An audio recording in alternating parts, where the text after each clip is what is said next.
পুরুলিয়ার উত্তর পূর্বে পাঞ্চেত পাহাড়ের পাদদেশে অবস্থিত গড় পঞ্চকোট। রাজা দামোদর শেখর 5 জন আদিবাসী সর্দারকে নিয়ে একসময় এখানে রাজত্ব গড়ে তুলেছিলেন। কথিত তিনি এখানকার প্রথম রাজা। গড় মানে দুর্গ, পঞ্চ মানে 5 ও কোট মানে গোষ্ঠী। 5 জন রাজাকে নিয়ে তৈরি হওয়া দুর্গই আসলে গড় পঞ্চকোট। তবে চলুন আজকে এই জায়গা ঘুরে দেখি।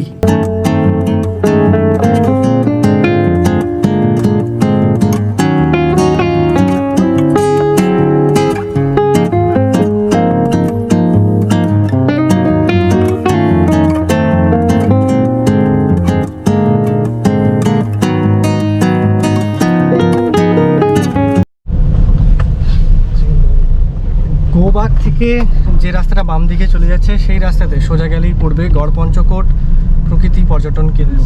এই পাশেই হচ্ছে কিন্তু বিরাট বড় পাহাড়, সেই দিকেই আমরা যাচ্ছি। আজকের নতুন ভিডিওতে আপনাদের স্বাগত।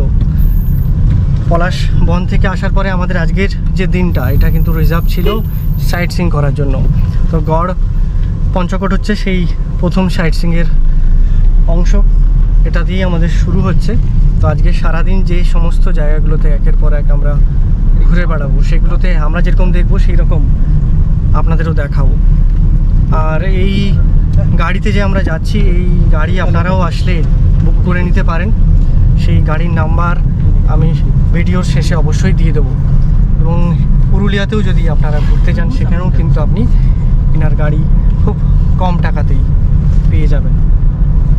পেছনেই পাশ থেকে দেখা যাচ্ছে পাহাড়, চারপাশে পলাশ ফুটে রয়েছে। এক কথায় অসাধারণ, মানে রাস্তার সৌন্দর্য আপনারা দেখলেন এতক্ষণ। রঘুনাথপুর থেকে পুরুলিয়া যাওয়ার যে রাস্তা, সেই রাস্তাতে সোজা চলে আসতে হবে। আর এই সমস্ত সাইট সিইং গাড়ি ভাড়া করে নেওয়াই ভালো। যদি আপনাদের কাছে নিজস্ব গাড়ি না থাকে, তাহলে আপনার যেরকম সময় বাঁচবে, সেই রকম এই গরমে পুরুলিয়াতে কিছুটা কমফোর্টও হবে। তো সামনেই গড় পঞ্চকোট প্রকৃতি পর্যটন কেন্দ্র আসছে। তার সৌন্দর্য যেটা আপনারা এতদিন ছবিতে দেখে এসেছেন, সেটা এবারে আপনার মোবাইলের 16.9 ইঞ্চির স্ক্রিনে দেখুন।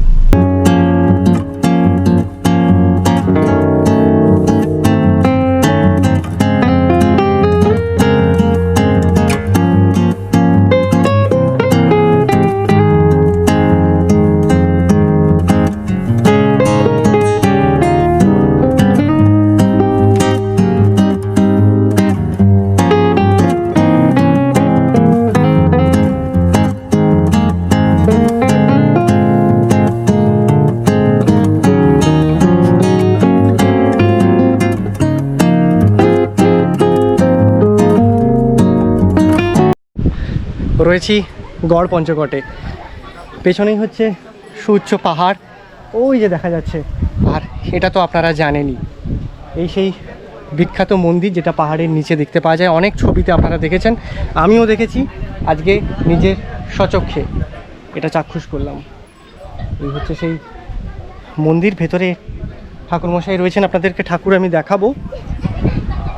ওনার কাছ থেকে জানতে চাইবো এই মন্দিরের ইতিহাস সম্পর্কে, যদি জানা যায়। আর চারপাশে রয়েছে এই বড় বড় পাহাড়, দেখুন এই যে বিশাল বড় বড় পাহাড়। আর এখানে কিছু কিছু ছোটো ছোটো বাচ্চা আছে যারা আপনাকে বলবে পলাশ ফুল পড়ুন। তো যদি ইচ্ছে হয় আপনারা পড়ে নেবেন, তাতে ওদের কিছুটা হলেও লাভ হবে আর কি। কারণ খুবই গরিব এখানকার লোকেরা এবং খুবই কষ্ট করে এখানের লোকেরা থাকে আর কি। সুতরাং আপনাদের কিছুটা জিনিস হেল্প ওদেরই সাহায্য করবে। এই যে পেছনে মন্দিরটা, আর ভেতরে ঠাকুর মশাই রয়েছে, পুরোহিত মশাই। ওনার কাছ থেকে আমরা জেনে নেব এই মন্দিরের ইতিহাস সম্পর্কে।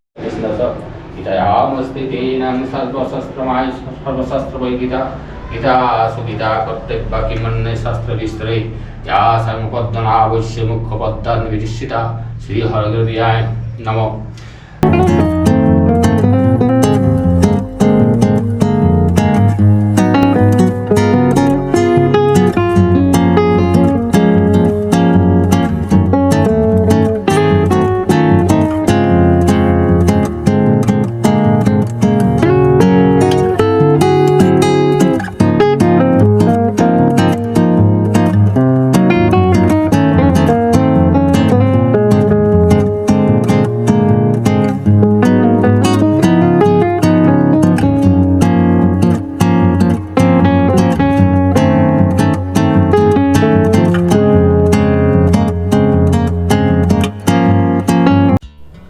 12 বর্গমাইল এলাকা জুড়ে গড় বা রাজধানী ছিল সুরক্ষিত।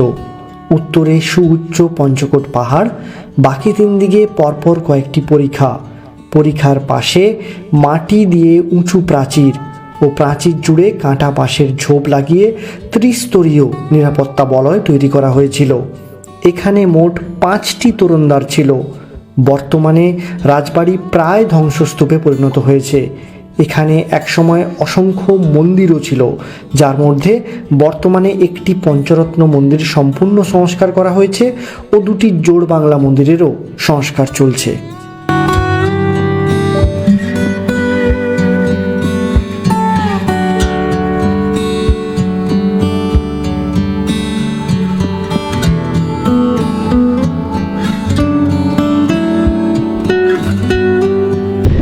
চারপাশে কিন্তু ছড়িয়ে ছিটিয়ে রয়েছে এই গড় পঞ্চকোট এর ইতিহাসের সমস্ত নিদর্শন। আর আপনারা এতক্ষণ শুনলেন গড় পঞ্চকোটের ইতিহাস, তো তার সমস্ত প্রত্নতাত্ত্বিক নিদর্শন যেগুলো মাটির নিচ থেকেও পাওয়া গেছে, সেই সমস্ত কিন্তু এখন পরিষ্কার পরিচ্ছন্ন করে সেগুলোকে রেনোভেশনের কাজ হচ্ছে, যাতে আগামী দিনে পর্যটকরা এখানে এসে সেই ইতিহাসকে আরও খুব সুন্দরভাবে উপলব্ধি করতে পারে।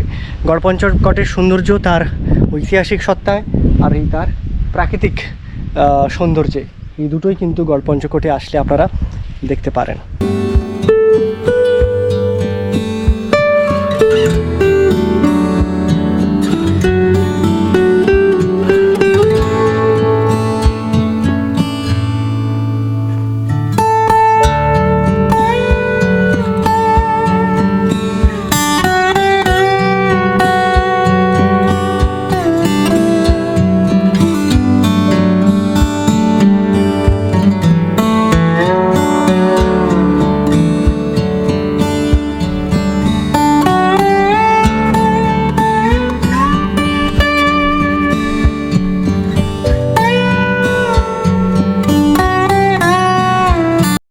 আরেকটা জিনিস আমি সব জায়গাতে এখানে দেখতে পাচ্ছি যে প্লাস্টিক, থার্মোকল, কোনো রকম মাদকদ্রব্য সেবন, মাইক, ডিজে, এই ধরনের জিনিস কিন্তু এই এলাকাতে করা সম্পূর্ণভাবে নিষিদ্ধ।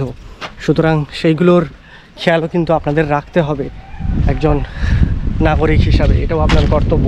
সুতরাং এখানে এসে এমন কিছু করবেন না যাতে এই জায়গাটার সৌন্দর্য এবং এই জায়গাতে যারা ঘুরতে আসবেন তাদের কোনো রকম অসুবিধে না করে সুষ্ঠুভাবে ঘোরার চেষ্টা করবেন। এটাও আমার ভিডিওর মাধ্যমে সবাইকে আমি বার্তা দিতে চাই। আর একদম সামনেই রয়েছে গড় পঞ্চকোটের পাহাড়ের একদম কোলেই চারুলতা রিসর্ট। এর রিসর্টের মধ্যে আপনারা এখানে থাকতেও পারেন, বিভিন্ন কটেজ রয়েছে একটা ওয়াচ টাওয়ারও আমি আপনাদের দেখিয়ে দিচ্ছি। এদের ফোন নাম্বার রয়েছে, সেই ফোন নাম্বার আমি দিয়ে দেবো, আপনারা সেই ফোন নাম্বারে কল করে কিন্তু বুকিং করতে পারেন। এই হচ্ছে সেই চারুলতা রিসর্ট।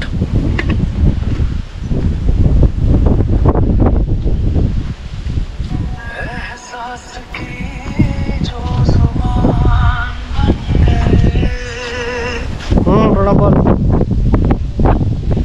কোন দিকটা বলতো?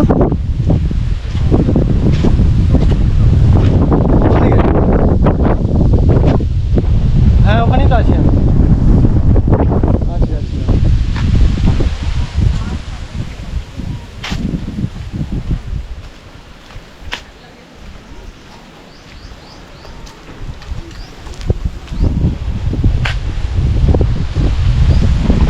তাহলে ফোন নাম্বার আপনাদেরকে দিয়ে দিলাম, সেই ফোন নাম্বারে কল করে নেবেন।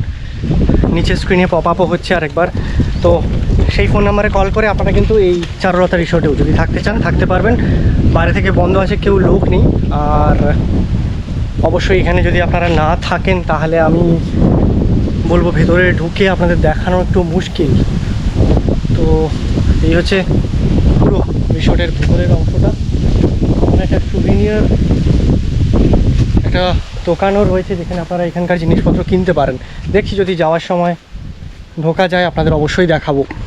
আর এদিকটা হচ্ছে পুরোটাই গড় পঞ্চকোটের জঙ্গল, আর পেছনে সেই সদৃশ পাহাড়টা যেটা দেখা যাচ্ছে।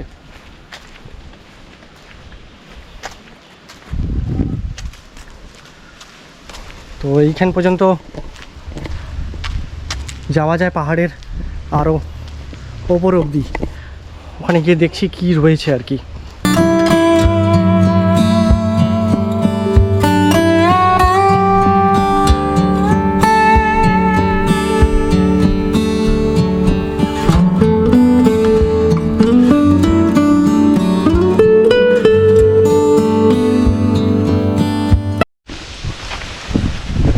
তো গড়পঞ্চকোটে আপনারা এতক্ষণ মন্দির তো দেখলেন, এবং মন্দিরের আশেপাশে যে ধ্বংসস্তূপগুলো রয়েছে রাজবাড়ির বা রাজার, সেগুলো আপনাদের দেখালাম।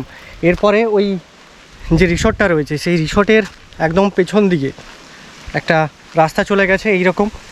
তো যারা ওখানে ছিল তারা বললো যে একটা মন্দির রয়েছে আর একটা সামান্য ঝর্ণা টাইপের রয়েছে। তো সেটাই এখন দেখতে যাচ্ছি আর কি গড়পঞ্চকোটে। তো আপনারা আসলে সেটাও কিন্তু আপনারা দেখে নেবেন, অবশ্যই ফিরে চলে যাবেন না শুধু মন্দিরটা দেখে, এগুলোও কিন্তু রয়েছে।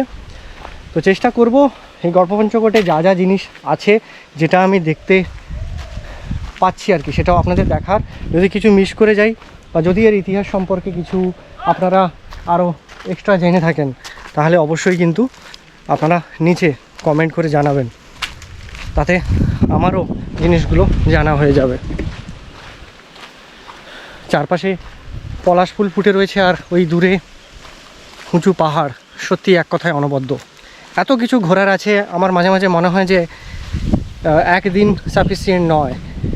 এই সমস্ত জায়গায় যদি 1 মাস ধরে থেকে ভিডিও করা যেত তাহলেও এর 20% 30% সৌন্দর্য আপনাদের কাছে নিয়ে আসতে পারতাম কিনা সন্দেহ আছে।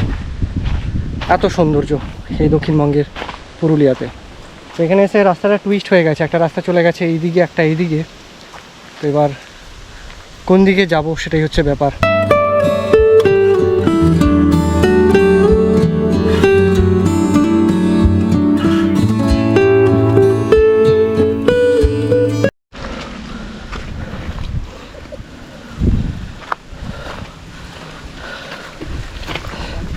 ফুলটা দেখেছেন কি সুন্দর, পুরো হলুদ। আমি প্রথমে ভাবছিলাম পলাশ, বাট এটা পলাশ নয়, অন্য ধরনের একটা গাছের ফুল যেটা পাহাড়ে ফুটে রয়েছে আর কি। খুব সুন্দর লাগছে কালারটা। এখানে লাগিয়ে দেবো নাকি কে জানে, থাক এটা ব্যাগে।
নিচে বলেছিল 5 মিনিটে পৌঁছে যাবে, আমরা 15-20 মিনিট ধরে হাঁটছি।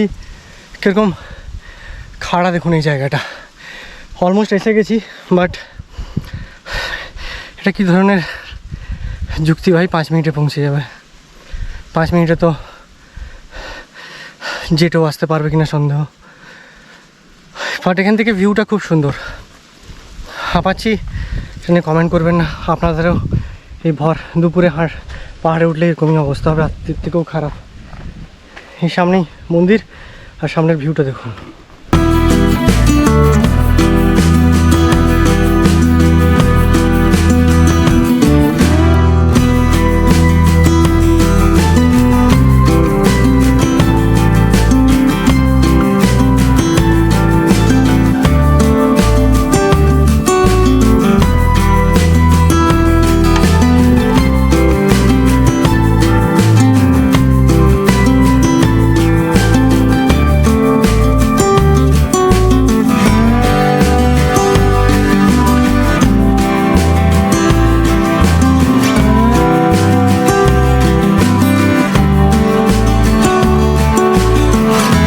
অবশেষে পৌঁছে গেলাম অনেকটা ট্রেকিং করার পরে রঘুনাথ দেবের মন্দির। কথাও ঠিকঠাক বেরোচ্ছে না।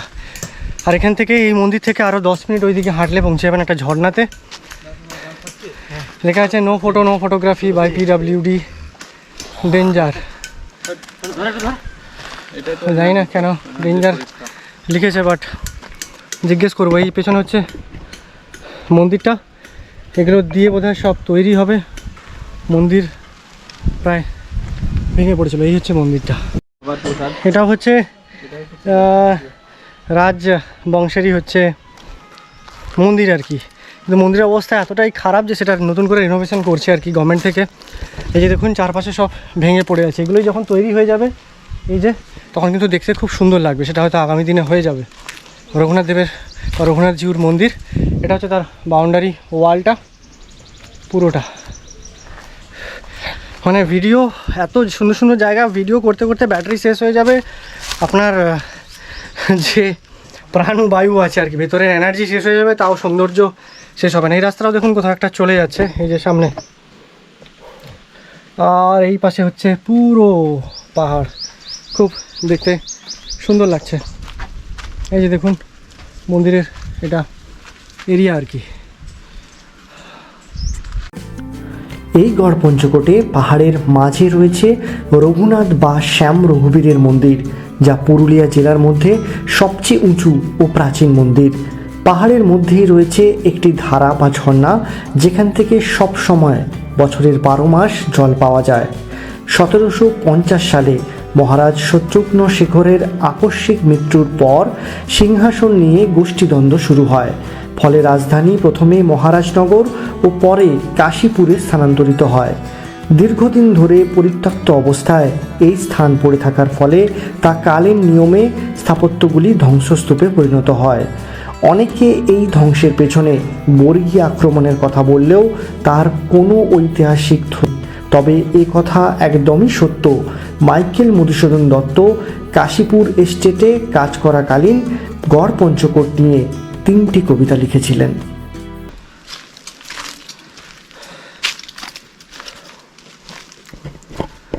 এখানেও কোনো একটা মন্দির ছিল আর কি। পুরো জঙ্গলের ভেতর দিক দিয়ে আসলাম, আপনারা দেখলেন। এই যে ভেতরে কিছু নেই আপাতত, পুরো গুহার ভেতরের মতো।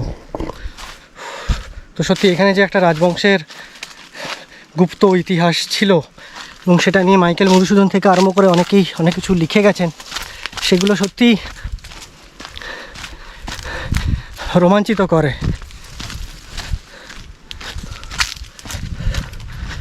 গবেষণার দাবি রাখে। তো এগুলো নিয়েও কিন্তু যারা PhD করছো বাংলাতে, দেখতে পারো।